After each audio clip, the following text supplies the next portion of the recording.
Hello friends, स्वागत है आप सभी का आपके अपने YouTube channel study session with HM में। तो फ्रेंड्स, आज हम RBC class 10th English resolution के चैप्टर नंबर 12 रिजोल्यूशन।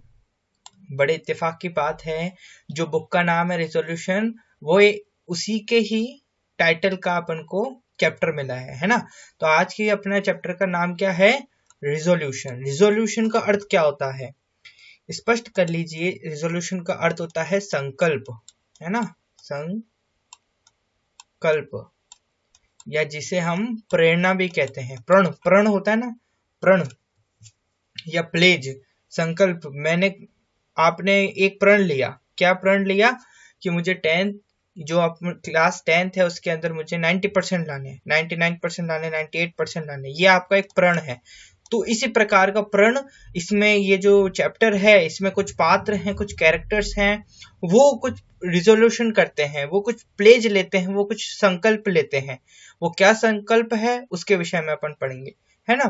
तो वो इस प्रकार का संकल्प लेते हैं, तो उस पर बेस्ड है ये स्टोरी, है ना। तो रिजोल्यूशन का मतलब क्या होता है? संकल्प, प्रण या प्लेज, है ना।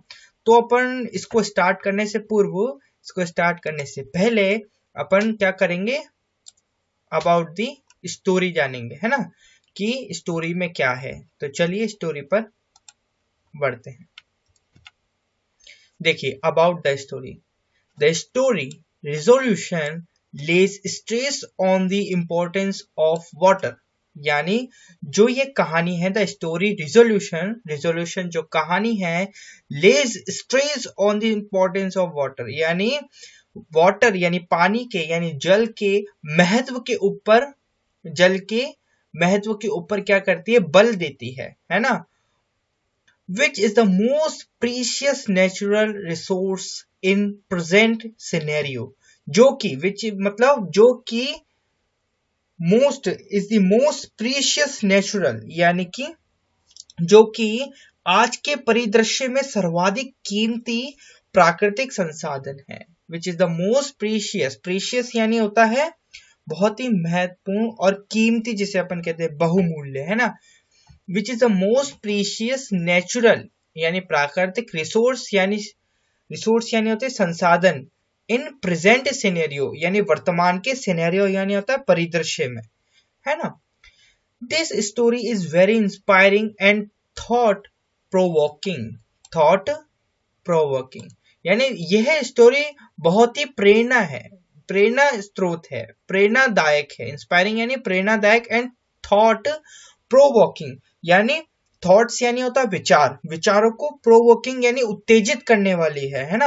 अपन जब इस स्टोरी को पढ़ेंगे तो ऐसा लगेगा अपने जो विचार हैं वो उत्तेजित हो जाएंगे, यानी सजग हो जाएंगे, यानी जागरूक हो जाएंगे, है ना, एक्टिव हो जाएंगे, यानी एक तरीके से कि this story is very inspiring and thought provoking, though written in a very simple style. यद्यपि, थो यानी होता है यद्यपि, यह जो स्टोरी है वो written in a very simple style, बहुत ही सिंपल यानी साधारण स्टाइल यानी शैली में लिखी गई है, रिटन, है ना। यद्यपि ये जो स्टोरी है वेरी सिंपल स्टाइल में लिखी गई है। It succeeds in living a great impact on the heart of the reader. यानी कि रीडर यानी पाठक जो पढ़ रहा है, यानी आप और मैं, है ना। इट सक्सीड यानी यह सफल हो जाती है ना। मतलब यह कहानी एक पाठक के हृदय पर अत्यधिक प्रभाव छोड़ने में सफल हुई है। इस पूरी लाइन का मतलब क्या होगा?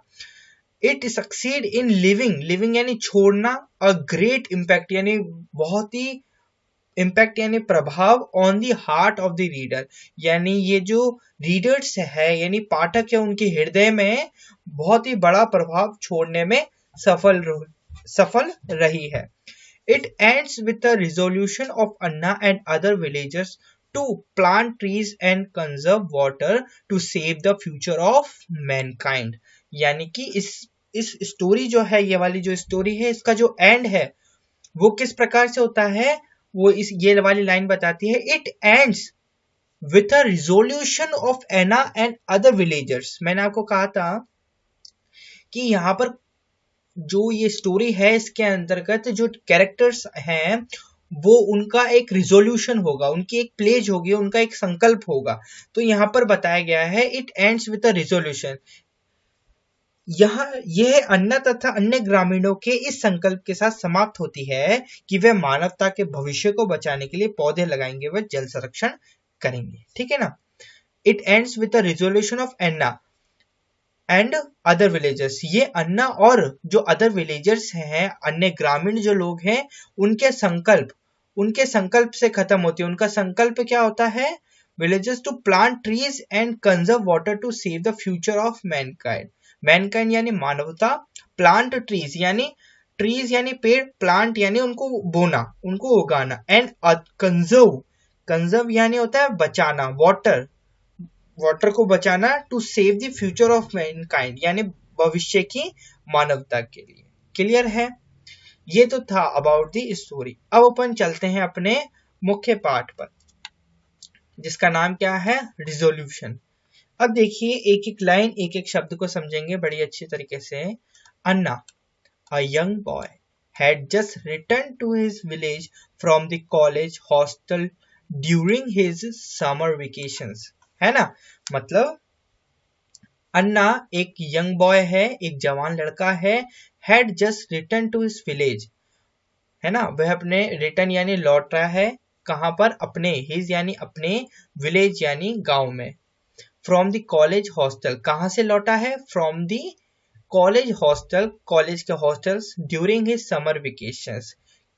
किसके मध्य? ड्यूरिंग यानी मध्य, summer vacation, his summer vacation. यानी कि अन्ना एक युवा लड़का अपनी गर्मियों की छुट्टियों के दौरान कॉलेज के छात्रावास यानी हॉस्टल से अपने गांव अभी अभी वापस आया था, है ना। As he trudged towards his home, he saw the sun going below the horizon and the western skies flashed with the orange russet streak of light। है ना। मतलब as he trudged का मतलब क्या होता है? पैदल चलना या पैर घसीट कर चलना, है ना। as he trudged, जैसे ही वह चल रहा था, जब वह चल रहा था टुवर्ड्स हिज होम, अपनी, टुवर्ड्स मतलब क्या होता है? की ओर, है ना। टुवर्ड्स मतलब क्या होता है? ये जो वर्ड है पहले अपन मीनिंग देख लेते हैं इस पैराग्राफ में। एज ही ट्रस्ट यानी पैर चलना, पैर पे चलना। टुवर्ड्स यानी की ओर, हीज होम, है ना। होम यानी घर होता है। सॉ यानी देखना। सन गोइंग बिलो, बिलो यानी नीचे की साइड में, है ना। सॉ यानी देखना होता है, बिलो यानी क्या होता है? नीचे। बिलो दी हॉरिजन, हॉरिजन यानी होता है क्षैतिज, है ना। क्षितिज होता है ना, क्षितिज।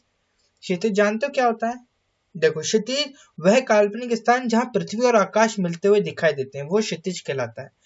ये एक इमेजिनरी, एक काल्पनिक प्लेस होती है, एक स्थान होता है जहां पृथ्वी जो होती है ना और आकाश मिलते हुए दिखाई देते हैं, उसको हम क्या कहते हैं? क्षितिज कहते हैं। And the western skies flashed यानी चमकना, with the orange russet streak of light. Orange यानी आसमान, संतरे के कलर का जो होता है, ऑरेंज यानी नारंगी। रसेट, रसेट का मतलब क्या होता है?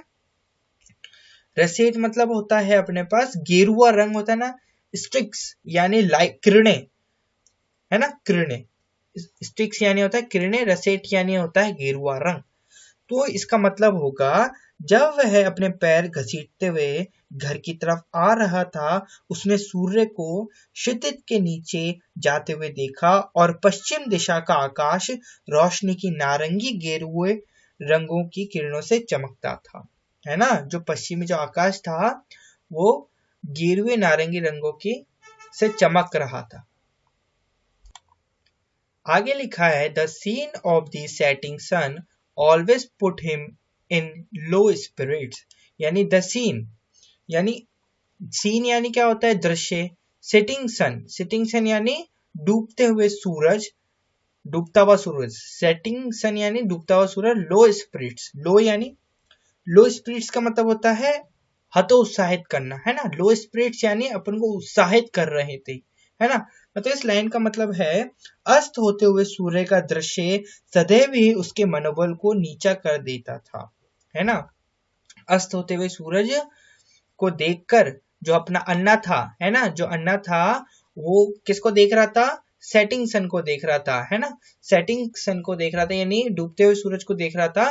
तो वो कहता है कि जब भी मैं डूबते हुए सूरज को देखता हूं तो मेरा जो मनोबल है, मेरी जो ताकत है वो मुझे कम दिखती है, कि मेरे अंदर जो मनोबल है वो कम होता दिखाई पड़ता है, मुझे ऐसा लगता है।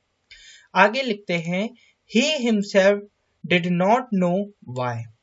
वह स्वयं भी नहीं जानता था कि ऐसा क्यों होता था। वह खुद भी नहीं जानता था कि ऐसा क्यों होता था, कि जो डूबता हुआ सूरज मैं देखता हूं जब भी, तो मेरे मन में क्या आता है कि मैं कमजोर हूं, ये मेरा मनोबल कमजोर है ना।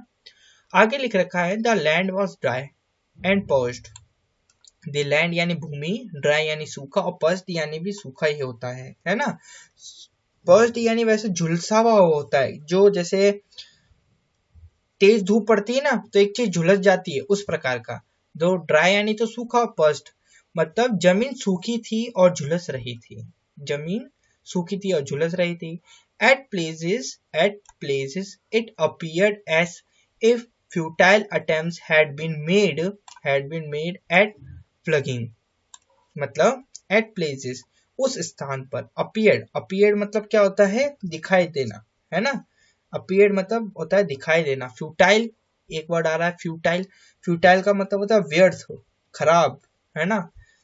अटेम्प्ट्स मतलब होता है प्रयास, अटेम्प्ट्स मतलब क्या होता है, प्रयास। हैड बीन प्लगिंग मतलब जुताई, प्लगिंग मतलब होता है जुताई। प्लग यानी होता है हल और प्लगिंग यानी जुताई। यानी प्लगिंग वह प्रक्रिया या वह प्रोसेस होता है जो हल के द्वारा अपन करते हैं, यानी अपन खेत में जो हल चलाते हैं ना, उस प्रोसेस को अपन प्लगिंग कहते हैं। तो मतलब यहाँ पर लिख रखा है एट प्लेसेस यानी कई स्थानों पर, तो वह ऐसी दिखाई देती थी मानो कि उसको जोतने का निरर्थक प्रयत्न किया गया हो। निरर्थक यानी व्यर्थ प्रयत्न किया गया हो, किसको, भूमि को, है ना। लिख रखा है ना, the land was dry and parched. जो भूमि थी वो सूखी भी और झुलसी भी थी, और ऐसा कहीं कहीं तो ऐसा लग रहा था, ऐसा दिखाई पड़ रहा था।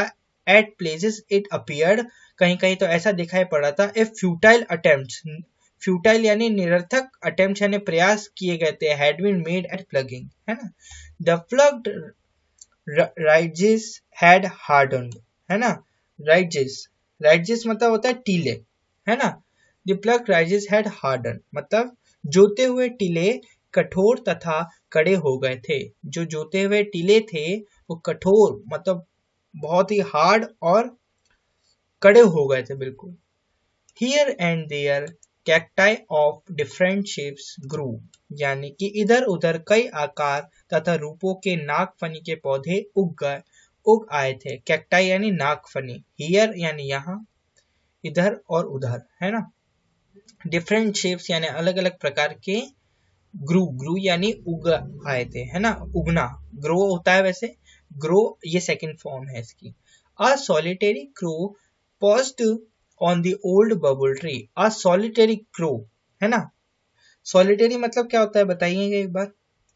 सॉलिटरी मतलब होता है अकेला, है ना।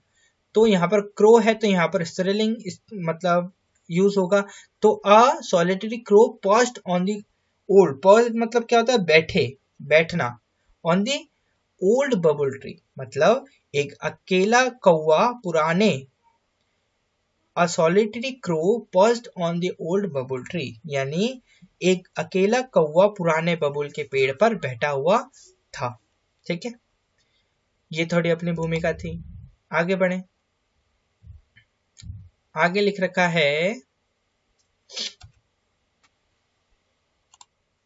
अभी जहां तक भी अपन ने पढ़ा उसके अंदर अपन ने देखा कि जो एक अन्ना नाम का एक यंग बॉय है, एक अन्ना नाम का यंग बॉय है, जैसा कि अपन ने ऊपर वाले पैराग्राफ में देखा। देखिए ऊपर वाले पैराग्राफ में अपन ने देखा एक अन्ना नाम का बॉय है, एक लड़का है, जो कि अपनी कॉलेज की जो छुट्टियां हैं, समर वेकेशन जो है उसमें अपने गांव आया है। तो वो गांव आता है तो उसने सबसे पहले देखा कि सन सेट हो रहा है, सेटिंग सन हो रहा है। सन मतलब सन जो सूर्य है वो क्या हो रहा है, गिर रहा है, और उससे उसका मनोबल टूट रहा है। फिर उसने अपने गांव का थोड़ा परिचय करवाया। उसने देखा कि जो भूमि है, जो लैंड है, वो वेरी ड्राई एंड पर्च्ड है, सूखी और झुलसी भी दिखाई दे रही है। और ऐसा लग रहा है कि कई कई जगहों पर तो फालतू में व्यर्थ ही जुताई की गई है ना। और उसने देखा कि हियर एंड देयर यानी इधर और उधर बहुत सारे कैक्टाई, अलग अलग प्रकार अलग अलग आकार के कैक्टाई यानी नागफनी जो हैं वो उगे हुए हैं। और उसने देखा कि अ सॉलिटरी क्रो यानी एक अकेला कौवा पर्च्ड यानी बैठा हुआ था। कहां पर? On the old babul tree, एक ओल्ड बबल ट्री पर बैठा हुआ था। यहाँ तक उसने अपना गांव का परिचय दिया। तो आगे लिखता है अन्ना वॉज स्टक। कभी लिखते हैं आगे, क्या लिखते हैं? Anna was stuck by the unusual tranquility all around, है ना। अन्ना वॉज स्टक, स्टक मतलब क्या होता है? स्टक मतलब होता है मारना, है ना, या चौंकना, है ना। स्टक यानी बहुचक्का रह जाना, वैसे बहुचक्का भी कहते हैं अपन। Anna was stuck by the unusual, unusual का मतलब क्या होता है? अजब प्रकार की, मतलब अजब प्रकार की ट्रैंक्विलिटी मतलब होता है शांति। ट्रैंक्विलिटी मतलब क्या होता है? शांति ऑल अराउंड, यानी चारों तरफ छाई हुई अजीब प्रकार की शांति को देखकर अन्ना बहुचक्का हो गया, है ना।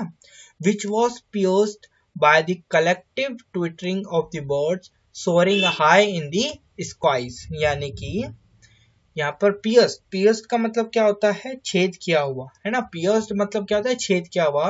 बाय द कलेक्टिव यानी सामूहिक, कलेक्ट करते हैं ना अपन, सामूहिक ट्विटरिंग आपने ट्विटर देखा होगा। ट्विटर जो होता है उसका जो बैनर होता है वो कैसा होता है? एक चिड़िया होती है और चिड़िया बोलती भी, मतलब ऐसा दिखता है अपन को, है ना। तो ट्विटरिंग मतलब होता है चिड़िया का चहचहाना या बोलना, है ना। Of the bird soaring high in the sky. Soaring मतलब क्या होता है? सोरिंग मतलब होता है अपना देखना, है ना, कि soaring birds high in the sky यानी ऊपर उड़ रही थी, उड़ना। सोरिंग यानी क्या होता है? उड़ना। अब अपन आगे देखें तो आगे अपन बढ़ेंगे तो लिख रखा है, पहले इसका मतलब समझ लें। Which was pierced by the collective twittering of the birds, यानी आकाश में ऊंची उड़ती हुई चिड़ियाओं की सामूहिक रूप से चहचहाने की आवाज उस शांति को छेद रही थी। यानी उस शांति जो उसने देखा कि अपने चारों तरफ उसने देखा कि बहुत शांति है, मतलब तो वो शांति उसको थोड़ी डरा रही थी, उसको भौचक्का कर देती थी। क्यों कर देती थी? क्योंकि सामान्यतः जब वो आता था तो वहां पर बहुत ही चहचहाने की आवाज आती थी, बहुत शोरगुल होता था। लेकिन अब वो जब आया तो उसने देखा कि ये तो कुछ बिल्कुल शांत पड़ा है गांव, तो ये क्या स्थिति है। तो फिर वो आगे बढ़ा, तो आगे उसने देखा कि कुछ जो आसमान में उड़ती चिड़ियाएं हैं उनकी जो आवाज है वो शांति को तोड़ रही थी। क्या कर रही थी? यहाँ लिख रखा है soaring high in the skies, है ना, मतलब उस पियर्स यानी उसको मार रही थी, उसको दबा रही थी उस आवाज को। आगे लिखा है the jovial fields where the farmers plugged enjoyed and sing the meadows where the cattle gazed why were they deserted, है ना। मतलब इस लाइन को समझो अच्छी तरीके से। लिख रखा है द जोवियल फील्ड्स। जोवियल मतलब क्या होता है? जोवियल मतलब होता है आनंदित। जो आनंदित फील्ड्स यानी क्षेत्र थे, जो खेत थे, जो जोवियल फील्ड्स यानी जो आनंदित खेत थे, जहां वेयर यानी जहां दी फार्मर्स प्लग, जहां जो फार्मर्स थे, किसान थे, वो क्या करते थे? जुताई करते थे, एंजॉय करते थे, और सेंग यानी गाते थे, है ना। The meadows where the cattle gaze, meadows यानी चारागाह, है ना। चारागाह यानी जो चारा, जहां पर जो गाय बैल और ये सब चारा खाती हैं वो स्थान, वो क्या कहलाता है? चारागाह। The meadows where the cattle grassed why were they deserted, क्यों वह डेजर्ट की भांति हो गए थे, क्यों वह सुनसान हो गए थे। यानी अब ना उन जोवियल फील्ड्स में ना कोई फार्मर था जो कि एंजॉय कर रहा था, ना कोई गा रहा था, ना प्लग कर रहा था, और ना जो चारागाह थे वो भी बिल्कुल सुनसान थे। ग्रेज्ड यानी क्या होता है? ग्रेज्ड यानी आपको पता है कि चरना, है ना। मिडोज यानी तो चारागाह और ग्रेज्ड यानी चरना। कौन चल रहे थे? कैटल्स चल रहे थे। कैटल मतलब होता है मवेशी। मवेशी बोले तो बकरी, गाय, बैल, ये सब मवेशी है ना। तो इस लाइन का मतलब है कि आकाश में ऊंची उड़ती हुई ये चिड़ियाएं जो थी वो ऐसे कर रही थी, और प्रसन्नचित दिखाई देने वाले खेत जहां किसान हल चलाते थे, आनंद मनाते थे और गीत गाते थे, चारागाह जहां मवेशी चरते थे, जो सदैव सुंदर दिखाई देते थे, वे उजड़े हुए क्यों दिखाई दे रहे थे? डेजर्टेड मतलब क्या होता है? उजड़े हुए, है ना। उजड़े हुए क्यों दिखाई दे रहे थे? ऐसी क्या स्थिति पड़ गई जो इतनी आनंद से भरी प्लेसेस भी ऐसी दिखाई दे रही थी? आगे लिखा है, he miss the chirpy little faces plucking berries from the thorny bare trees or playing cricket with their battered bats and small stiff stems of trees and wickets, है ना। ही मिस्टर चिरपी, चिरपी यानी मतलब भी होता है आनंदित, लिटिल फेसेस यानी छोटे फेसेस, प्लकिंग, प्लकिंग यानी तोड़ना, बेरीज यानी बेरों को, फ्रॉम दी कहाँ से, थॉर्नी बेर, थॉर्नी यानी कांटेदार, थॉर्नी मतलब होता है कांटेदार, बेर ट्रीज, और playing cricket with their battered bats, battered मतलब होता है घिसे पिटे, है ना। बैटर्स मतलब क्या होता है? घिसे पिटे।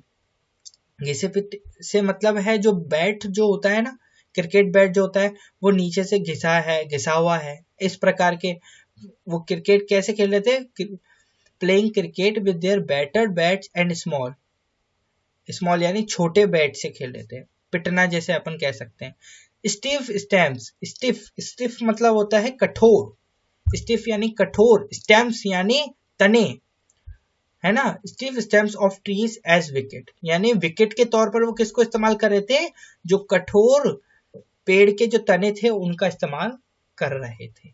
आगे लिखा है, Anna watch the fallow land spread across the distant horizon with eyes wide open but did not perceive a human soul। मतलब अन्ना was the fellow land, Anna was the fellow man, अन्ना ने क्या देखा? अन्ना ने देखा कि जो अन्ना was the fellow land, fellow land का पहले तो मतलब समझो, है ना। फेलो लैंड का मतलब क्या होता है? फेलो मतलब क्या होता है पहले तो ये समझो। फेलो मतलब क्या होता है? खाली, खाली पड़ती, है ना। और खाली पड़ती यानी परतदार जो भूमि होती है वो, है ना। तो फेलो मतलब खाली, लैंड यानी भूमि, स्प्रीड, स्प्रीड मतलब क्या होता है? फैलाव, फैलना, है ना, स्प्रेड। अक्रॉस यानी पार, the distant horizon with eyes wide open, मतलब अन्ना ने अपनी पूरी खुली हुई आंखों से दूर क्षितिज के पार तक खाली पड़ती भूमि को फैले हुए ध्यान से देखा। मतलब क्षितिज तक जहां पर वो खड़ा था वहां से क्षितिज तक बीच में बिल्कुल सुनसान एरिया था, वो उसने देखा कि बिल्कुल सुनसान है, परंतु उसको वहां एक भी मानव या मानवीय आत्मा दिखाई नहीं दिया। ह्यूमन सोल यानी मानव की आत्मा कहीं भी दिखाई नहीं दी, यानी मानव नहीं दिखाई दिया उसको हॉरिजन से लेकर जहां पर वो खड़ा था उसके बीच में, मतलब पूरा सुनसान एरिया था। अन्ना का जो गांव था वो पूरा सुनसान था। He was unable to comprehend what the matter was। वह समझ नहीं पा रहा था कि मामला क्या था, है ना। comprehend यानी समझना, unable यानी अक्षम, है ना। He was unable, he was unable, unable यानी होता है अक्षम या असमर्थ था समझने में। और यहाँ पर आपको परसीव मतलब समझा दिया मैंने। परसीव मतलब होता है समझना, परसीव मतलब भी होता है समझना। तो आगे वाली लाइन कहती है, he was unable to comprehend, comprehend यानी समझना, व्हाट द मैटर वॉज, कि मामला क्या था। व्हाट मैटर मतलब क्या होता है? मामला, है ना। आगे लिख रखा है, strange thoughts cross his mind, यानी बड़े बड़े अजीब विचार उसके मस्तिष्क यानी उसके माइंड में आए। बड़े बड़े मस्तिष्क विचार, स्ट्रेंज यानी अजीब, थॉट्स यानी विचार, क्रॉस यानी उसके बड़े बड़े, जो क्रॉस यानी पार गए। क्रॉस मतलब पता है ना आपको? गुजरे, ये तो छोटा सा वर्ड है। Has something inauspicious happened in his little village, यानी कि क्या इस छोटे से गांव में कुछ अशुभ या अपशकुन हो गया है, उसने ऐसा सोचा। ठीक है, आगे लिख रखा है, देखें, ऊपर करते हैं इसको। आगे लिखा है he treaded with quick steps but his luggage slackened his pace, यानी वह गांव की पाठशाला के पास होकर गुजरा जहां बच्चों तथा युवाओं के लिए, या फिर हम इसको कह सकते हैं ही ट्रेडेड विथ क्विक स्टेप्स, यानी वह तेज कदमों से चला लेकिन उस पर रखे सामान के बोझ ने उसके कदमों को ढीला तथा धीमा कर दिया, है ना। He treaded with quick steps, treaded मतलब क्या होता है, ट्रेडेड मतलब क्या होता है मुझे बताइए आप लोग। नहीं पता? ट्रेडेड यानी होता है चलना, ये चला। और यहाँ पर एक और वर्ड आता है लगेज, लगेज यानी सामान। स्लेकन, स्लेकन मतलब क्या होता है, धीमा कर देना, है ना। हिज पेस, पेस यानी होता है गति को, है ना, गति। तो इसका मतलब आपको मैंने बताया, वह तेज कदमों से चला। ही ट्रेडेड विथ क्विक स्टेप्स, वह तेज कदमों से चला। बट हिज लगेज, लेकिन उसका सामान स्लेकन हिज पेस, उसकी गति को स्लेकन कर रहा था। स्लेकन कर रहा था यानी धीमा कर रहा था, ठीक है। आगे बढ़ेंगे। ही पास्ड बाय द विलेज पाठशाला where the evening classes were held for the children and the youth. He passed by the village पाठशाला, वह अब वो चल रहा था, चलते चलते वह जो गांव की पाठशाला थी वहां से गुजरा। तो वहां से गुजरा तो उसने अपनी पुरानी यादें याद करी और देखा कि जहां पर evening classes were held for the children and the youth, मतलब वह गांव के पाठशाला के पास होकर गुजरा जहां बच्चों तथा युवाओं के लिए सायकालीन कक्षाएं चला करती थी, है ना। The silence of this familiar place jarred, है ना, jarred on his ears. No students sitting on the segments, no reprimanding by the master साहब, no nodding hands, memorizing tables, दो एकम दो, दो दूनी चार, no hats bent low over their slates, no writing boots propped up against the wall to dry in the air. मतलब इसका मतलब समझो, ही पास्ड बाय द विलेज पाठशाला वेयर द इवनिंग क्लासेस, जहां बच्चों तथा युवाओं के लिए सायकालीन यानी शाम की कक्षाएं चला करती थी। आगे, the silence of this familiar place, यानी इस सुपरिचित स्थान की शांति ने उसके कानों को झंझना दिया। मतलब यहाँ पर तो बड़ी शोरगुल हुआ करता था, तो ये क्या हुआ, जेड यानी झंझना दिया।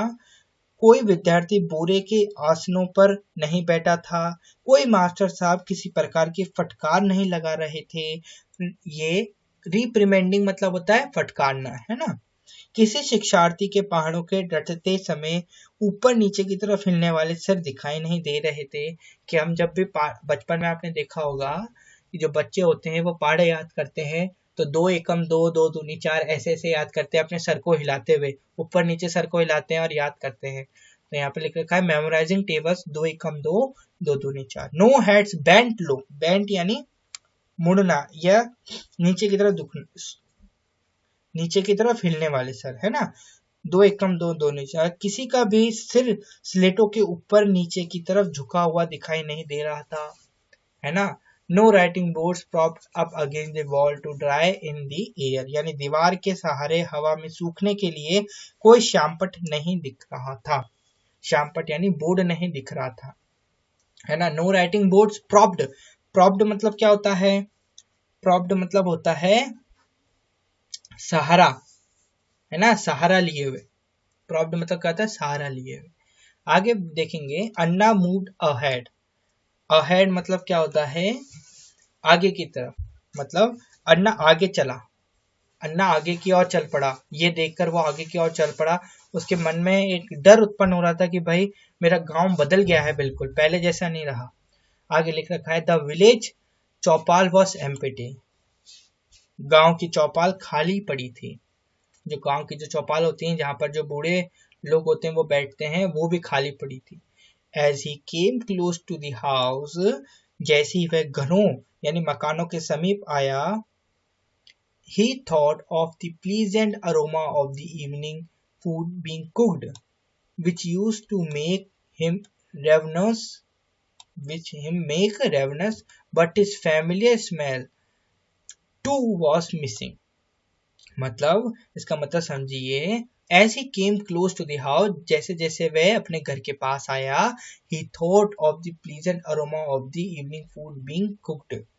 वह सोचने लगा, ही थॉट, वो विचार करने लगा, प्लीजेंट यानी मधुर, अरोमा यानी सुगंधित, सुगंध, अरोमा यानी सुगंध होती है, of the evening food being cooked, है ना। मतलब इस वाक्य को समझिए, पहले मैं आपको मीनिंग बता दूं, सॉरी मीनिंग बता देता हूं। थॉट यानी विचार, प्लीजेंट यानी मधुर, अरोमा यानी सुगंध, ठीक है। और फूड बीइंग कुक्ड ये तो आपको पता ही होगा। रेवनस यानी होता है खूंखार, खूंखार, है ना। जो खूंखार यानी रेवनस शब्द उसके लिए उपयोग होता है, जैसे एक भेड़िया होता है ना, भेड़िया कैसा होता है, खाली पेट होता रहता है उसका हमेशा, तो वो खूंखार बना रहता है, जैसे उसको खाना दिखता है तो वो एकदम खाने की तरफ झपटता है, तो उस स्थिति को अपन रेवनस कहते हैं। But this family smell, familiar यानी पारिवारिक, है ना, पारिवारिक यानी जिसको वो जानता था वो।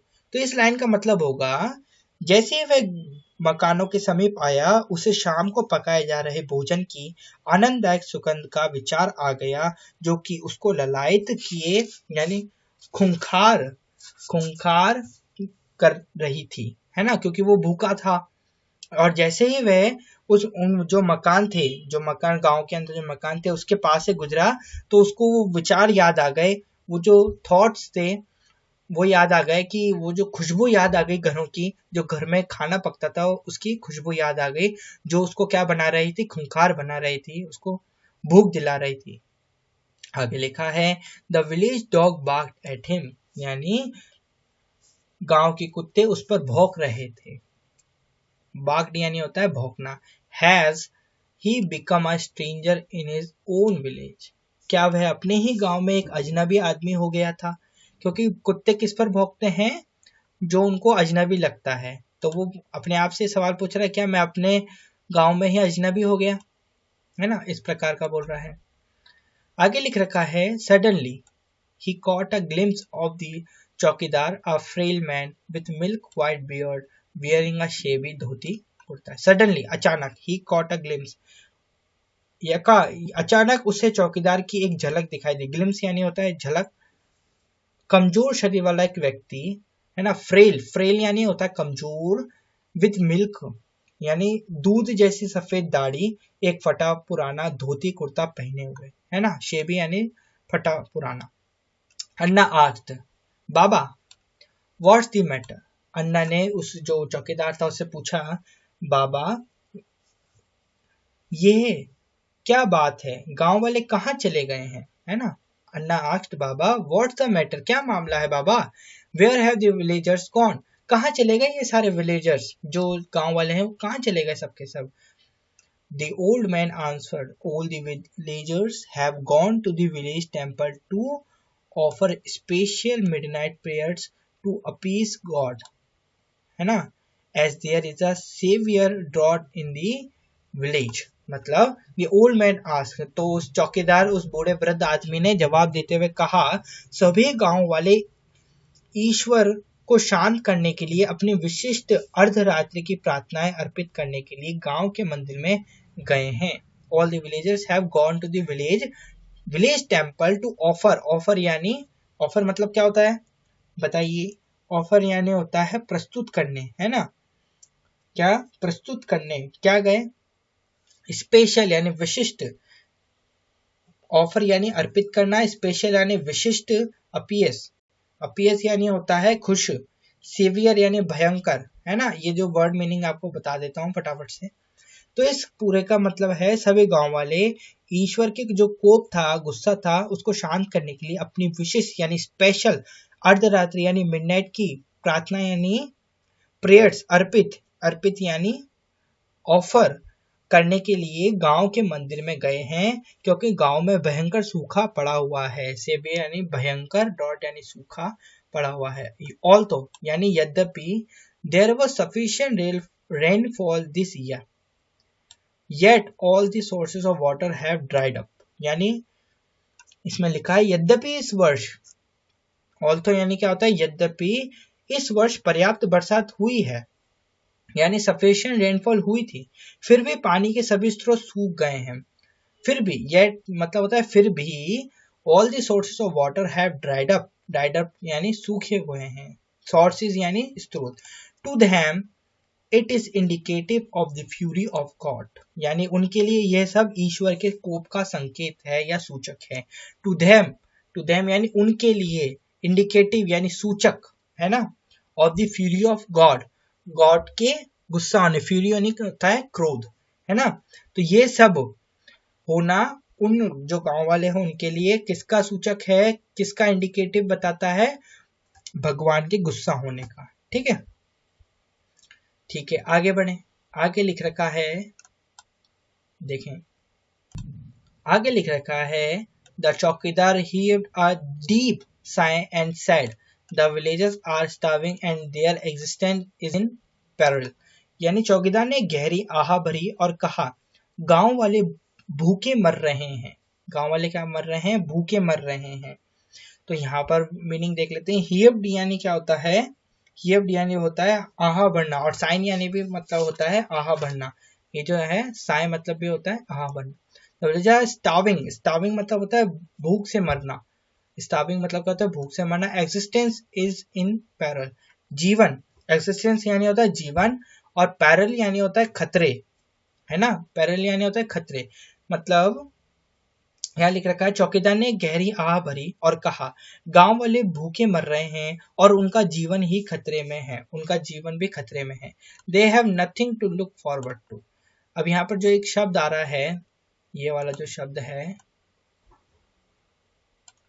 टू लुक, है ना, शब्द क्या है,